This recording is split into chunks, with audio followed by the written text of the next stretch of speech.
Morning friend, আশা করি তোমরা সবাই খুব ভালো আছো। আমিও খুব ভালো আছি।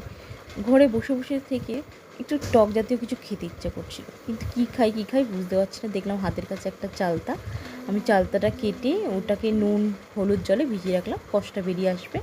এরপর একটা কড়াইতে আমি তেল দিলাম, সামান্য পরিমাণ তেল দিয়ে একটা শুকনো লঙ্কা ফোড়ন দিলাম। ফোড়ন দেওয়ার পরে ওতে আমি চালতাটাকে ছেড়ে দিলাম, ছেড়ে একটু নাড়াচাড়া করে নুন অ্যাড করার পরে আমি কিছুক্ষণ পরে ওতে জল ঢেলে দিলাম। জল ঢেলে দেওয়ার পরে সেদ্ধ হতে গ্যাস একদম সিম করে দিয়ে সেদ্ধ করতে বসিয়ে দিলাম। সেদ্ধ হচ্ছে, তারপরে আমি শুকনো লঙ্কা তুলে ফেলে দিলাম, কেন শুকনো লঙ্কাটা থাকলে ঝাল হয়ে যাবে চালতার ঝোলটা। এই হালকা চালতার ঝোলটা খেতে খুব সুন্দর লাগে।